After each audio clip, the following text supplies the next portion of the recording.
Losing over 100 pounds in my 60s changed my entire life, just not always in the ways I thought it would. Today, I'm sharing the things I really wish I knew before I started, so your journey might feel a little easier than mine did. Stay tuned. Number one, your timeline wasn't a mistake. Everyone says, I wish I had started sooner. And yes, I do too. But the truth, I wasn't ready before. I had kids, work, life. It wasn't laziness, it was survival. There were no GLP-1 treatments or support system that I have now. And starting at 60 plus doesn't make your journey less valid. It makes it more powerful. You didn't miss your chance. This is your chance. Number two, loose skin and body changes. Real talk. I thought I'd feel amazing every time I looked in the mirror, but sometimes the mirror needs time to catch up with the progress.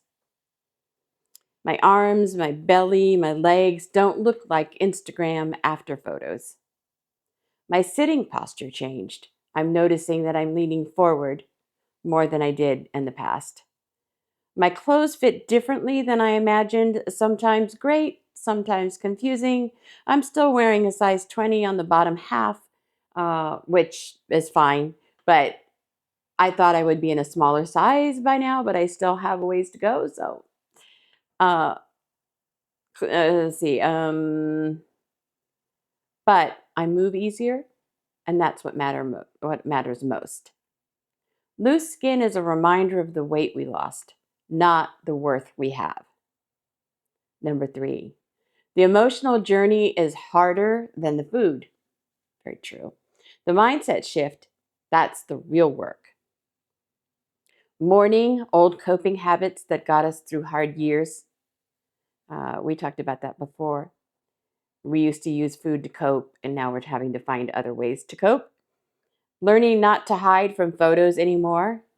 The wedding that I went to, I was, you had to fight me off to keep me out of the photos. I mean, is that a good thing or is that a bad thing? But yes, much, much different than, say, 5, 10, 15 years ago in terms of I would participate if I was asked, hey, you need to be in here as a family photo, blah, blah, blah.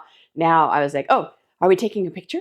You know, realizing confidence is a skill you build, not a number on the scale. I'm still working on that one. At my child's wedding, at my child's weddings, first one I felt shame. This last one I felt confidence, and that's huge. Number 4, plateaus are part of the plan. When the scale stops, your growth doesn't, but it can feel like failure. My recent stall around 218 to 220, despite doing everything right. I'll talk to you about that after I'm finished this, just to give you a feel for what I'm doing for that particular stall. Hunger or cravings changing on GLP-1 can feel discouraging. So, like we said, sometimes it's not hunger, but we think it's hunger. It's something we're tired, we're stressed, or whatever, and we're reaching for things that we wouldn't normally. And it has nothing to do with being hungry or not hungry. It's all the emotional stuff we were talking about. But every time the scale paused, I learned something that moved me forward later. Plateaus aren't punishment, they're practice. Number 5, movement becomes more important than math. I started this focusing on calories. Now I'm focused on staying strong for the next 30 years of my life. Sweeping, standing, stairs, or everyday movements feel more possible now. Quick story, I am in the middle of moving my office into my mom's room, my mom's old room, because I got my 3D printer 3 weeks early and I don't have any flat space, so I'm like rushing to move stuff. But I had to sit on the floor yesterday in order to do some cable management on my new desk, and not new to me desk, and I was able to get up. Now my knees were killing me, ouch, ouch, ouch, but I didn't feel like it was the end of the world because I was sitting on the floor, and that was the first time I'd done that in a very, very long time, and so that was a non-scale victory. That was a non-scale. So all the little everyday things that I would do, or maybe not every day, once a week, whatever. But I sat on the floor and I did cable management under my desk. And that's not something I could have done 2 years ago. Absolutely not. I would not be able to get up, or I would be terrible, terrified that I wasn't going to be able to get up, and there wouldn't be anyone to help me, or I'd be. I'll tell you another story. uh, Back in 2018, I think it was, when I was in Sweet Adelines, we walked a parade and we're singing Christmas carols, etc. And then after we were done with the parade, we were heading to go get something to eat together as a group. Well, I stepped off a curb and I don't know if it was a pebble or what it was, but I fell and I put my hands in front of me like this. I broke this wrist. Like it was a very gruesome It was a gruesome picture on the inside, not on the outside. And there just happened to be a float of firemen not very far. So the firemen came over, and all I could say, I was over 300 pounds. All I could think of, I wasn't even thinking about the broken wrist. All I could think of is, you guys aren't going to be able to lift me. I'm too heavy. There's no way. And two of them lifted me up and, they wrapped it and they just said it was sprained and blah, blah, blah. And it turned out it was broken. But I just remember being on the ground and seeing these two firemen come to lift me up. And all I could think of is, I'm going to hurt you. This is going to, there's no way you're going to be able to. And I'm a dummy. I know that they are really strong and they can do that. But that's all that was in my head. You're not going to be able to lift me up. And when I sat on the floor yesterday, yes, it hurt my knees, because I'm almost 62. So, I mean, just comes with getting older. But I was able to get up, and that is one of the things I'm working on as well. Because when my mom fell here a couple years ago, 2, 3 years ago, I just remember feeling helpless because I could not help her up. And she wasn't as big as I was, but she was heavy. And, you know, that's the first thing on my mind. You're not going to be able to lift me. I'm not going to be able to get off the ground. So that's brought that up for me. Um, okay, posture, posture, posture.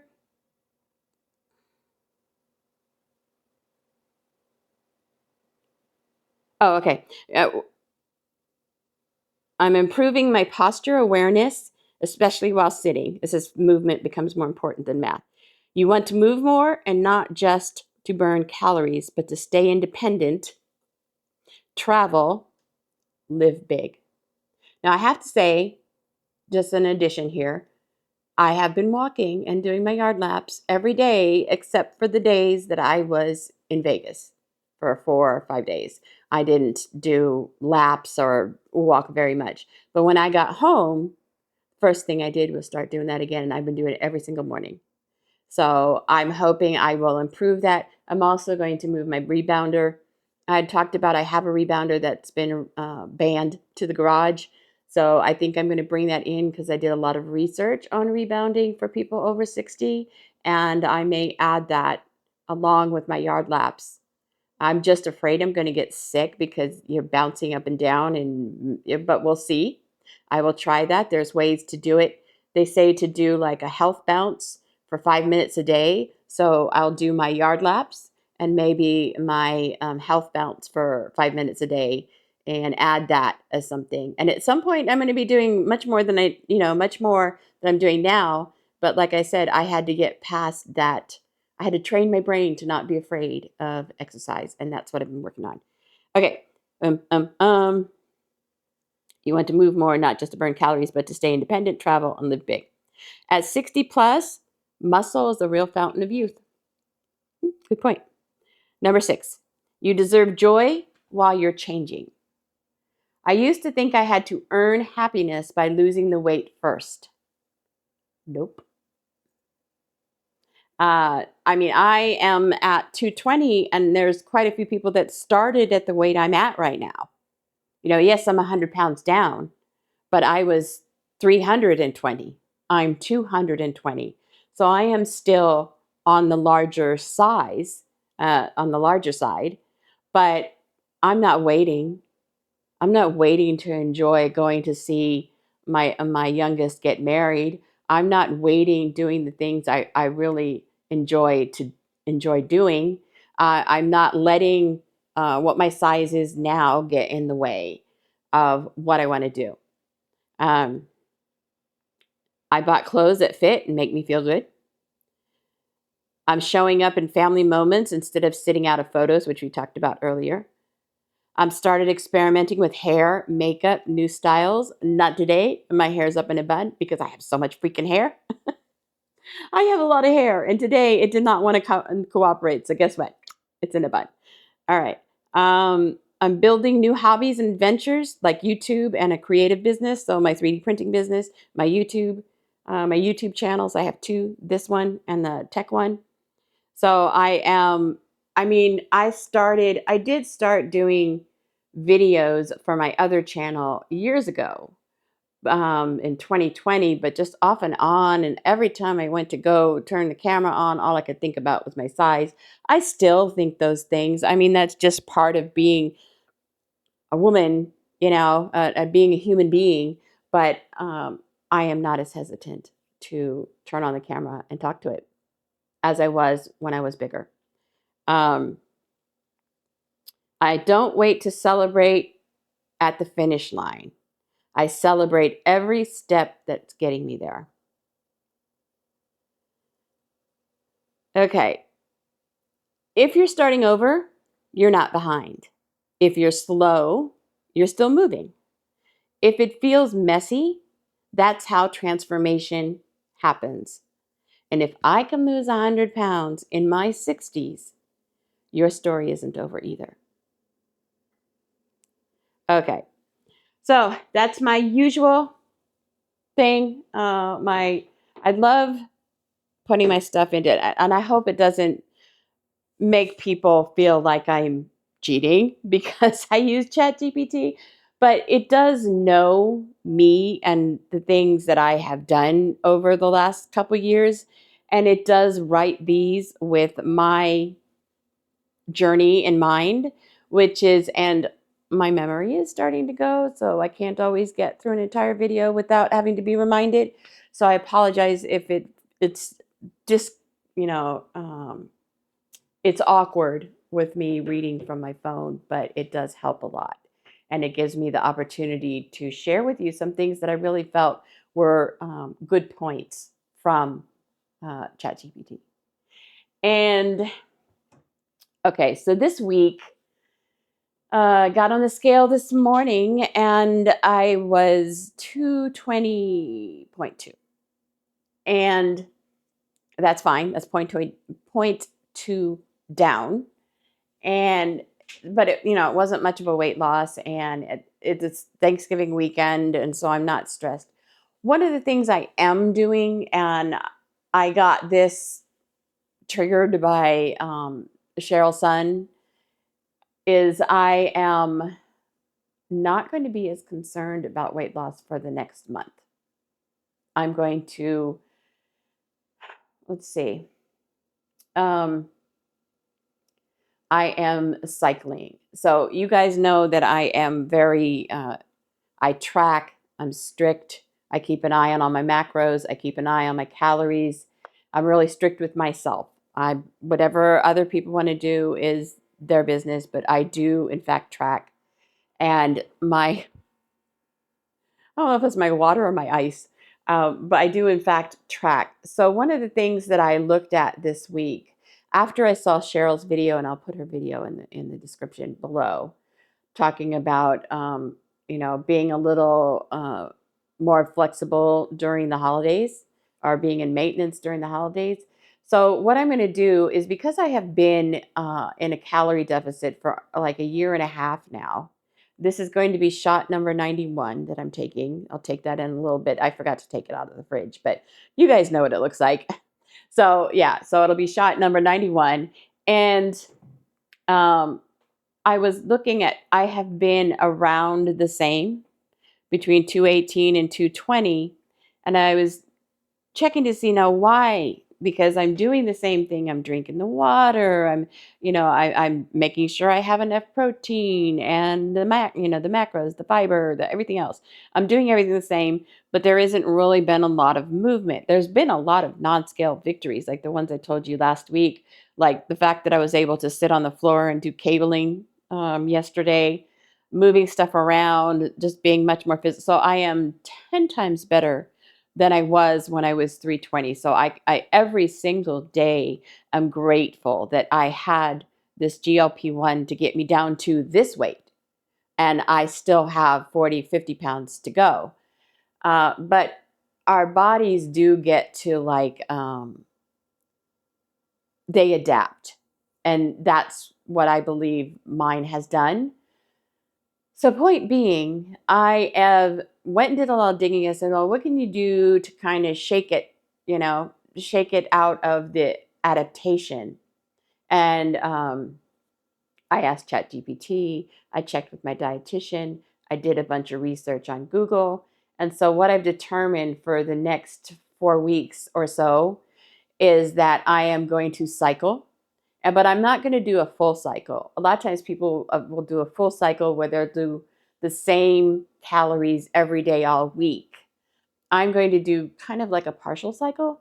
So right now my calories are about 1450. Sometimes I'll go up to 1600, but about 1450. So just based on all the research and stuff and talking to my dietitian and ChatGPT. And now let me say before I go any further, this is specifically for me. If you decide you want to cycle or change up what you're doing, please, please check with your doctor or your dietitian. Don't just make drastic changes. And I'm not really either. So what I'm doing is I am going to cycle Wednesday and Saturday. So that means Monday, Tuesday, I'm at 1450. Wednesday, I'm at 1750. Thursday, 1450. Friday, 1450. Saturday, 1750. Sunday, 1450. So 2 days out of the week, but not next. Because what I used to, I know a lot of us have been in that. I used to do 5 days on a diet, 2 days not on a diet, 5 days on a diet, 2 days not on a diet. So I'm not doing that. I am staying at my deficit, but I'm doing 2 days where I'm going up higher. And this will help a little bit. I mean, I'm not sure how much it's going to do in terms of my scale, but it should help a little bit because I am noticing that I'm not necessarily hungry because the medicine is working, but I am feeling like I need a little bit more so if I know on Wednesday I can have 300 more calories, it should help because at some point I'm going to have to go to maintenance. And that's not going to happen until I hit 175, like I said. But so I am going to enjoy the holidays. If a holiday event or whatever falls on a different day than Wednesday or Saturday, then, I will do that. I'm still doing the high protein. I'm still doing the high fiber or the mediocre fiber. I'm still doing everything else, the water, but I'm just going to add a few hundred more calories a couple days a week to maybe shake it a little bit. And I've already checked with my dietitian and my doctor, and I've done the research and I've checked with ChatGPT. So that's for me. I think that when you've been on the medication for a very long time and you hit a certain weight, um, you will be in a stall or a plateau or whatever you call it because your body is like, hold on. You need to be eating more calories. You need to be doing this, that, and the other thing. So, cycling, I'm going to see how it works. I mean, like I said, I'm going to tell you what my weight is, but I'm not going to worry about it until we start up in January. I'm also going to start incorporating the 5 minutes a day on the rebounder. I just haven't figured out where I'm going to put it in the house. if I'm going to put it in the room that I'm setting up as my office or in one of the other rooms. I put my treadmill out here with the idea that I was going to get on it, and it just sits there. So I don't want to put my rebounder in a place. My dog is making weird noises. So that's what I'm going to do. Um, I'm pretty proud of the fact that I moved a bunch of stuff yesterday from one room to the other to set up my office. I will show you that in a different video. My reset and release I've not been doing that for a while, so I will probably do when I'm done. I'm getting to the point where it's becoming my office. And then the room that I'm removing stuff and the original room is going to have my printer. I've got my printer I got last week is sitting on my dining room table. So I need to move it. I couldn't find a flat space because it got here 3 weeks early. So that's going to move. And I think I'm trying to think if there's anything else. Like I said, my Thanksgiving was great. I sat here and I watched the parade. I talked to family. I talked to my kids because I had just seen my kids like a week or 2 weeks ago. And I talked to my brother and my sister and just had a really calm, relaxing, cozy Thanksgiving. Tried to comment on people's videos where I remembered I needed to comment. And that was it, I think. I'm trying to, oh, yeah, let me just, pardon me while I just show you real quick. I am about done. I am in the process of switching this out for hot. I've got my tree up and everything, but my printer that I just got, I printed this little snowman. He's cute. His nose is lying on the table and needs to be glued on, but I haven't glued his nose on. So I printed that little snowman on my printer, and then I printed this little thing. And I'm also going to, you can actually print the little holiday house things. You know how people buy the ones that you make a little village, Christmas village. So I'm looking for a good Christmas village house to print, and I will print that.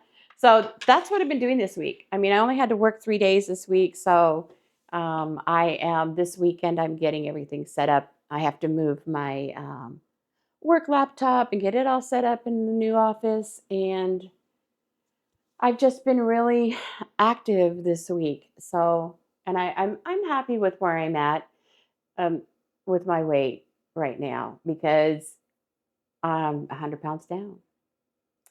And I am finding every day there's something new that like 320-pound Donna could not do. So, oh, and one last thing. I was watching some of my older videos from when I started. I started actually recording like March or April of 2024. I had already been on Manjaro for a while.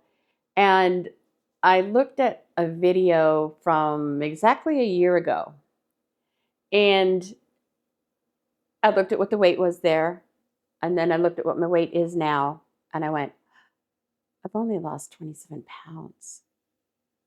20 only. Okay, that's the little guy on my shoulder who's like, that's all you've done. You've only done 27 pounds, about maybe a little more. Because I remember getting to 250. When I got to 250, that was a huge milestone for me, and I was really excited about that. I am 220. But it dawned on me I'm still, half a pound a week. Half a pound a week. It's the right amount of weight. It's slow-ish. I mean, but it's the right amount of weight. And I think that's something that if it's taking you longer to lose the weight, you'll get there. Because I sit there and go, oh, I've only 27 pounds and in a year, And then the other part is like, but you've lost 100 pounds in total, and that's why I'm not rushing, because I do want to get to that 175 that we're talking about. But I would much rather lose it at this pace than lose it at a much faster pace. Because I'm keeping myself healthy and losing at a healthy rate. Now what I'm working on is getting over that blocker for the exercise. And when I start exercising more, I think it won't be necessarily the number on the scale, but how I feel, how my body feels in total. I mean, like I said, I feel 10 times better than I did when I was 320 pounds. So I'm proud of the 100, but I did have a moment where I was like, I looked at my old video, and I'll pop that right here just so you can see a year ago today and today. And number wise, I haven't lost a lot, but I have lost enough that I'm getting closer to under 200. And is that going to take me 6 months or 8 months or 10 months? Probably. But the other thing is that I am learning how to fuel myself better. I told you in the hall the other day that I bought garbanzo beans. I haven't done it yet. I still have to cook the ground turkey that I bought and cook the garbanzo beans. I'm doing that today. But you know what else I'm thinking about? I'm thinking about getting tofu. I've never been a fan of tofu because tofu was like beans to me. I didn't eat it a lot, but. So I'm going to add tofu to my next order and I'm going to try tofu because my mindset with food has changed so dramatically. I'm thinking more about what's in the food than just the pleasure that eating certain foods gives me. Although I have to say, this morning I was making my, what do you call it? English muffin, cottage cheese and toast. And fruit. And I was sitting there eating the raspberries going, they're so good. That's not something that I would have said before. I was totally enjoying those raspberries because they were perfect. So those are like little things that are changing for me. And that is appreciating food for the fuel that it provides versus appreciating food because it triggers some pleasure sensor or whatever. So, and I mean, I love my creamies. They always make me happy. I enjoy those. So yeah, that's what I got for this week. And I do hope that you guys had a great holiday, that you enjoyed yourself, whether if you don't celebrate, but if that you had a good holiday week and a couple more days and I'm back to work. And I will see you guys next week. So love you very much. Thank you so much. Oh, and don't forget to hit like.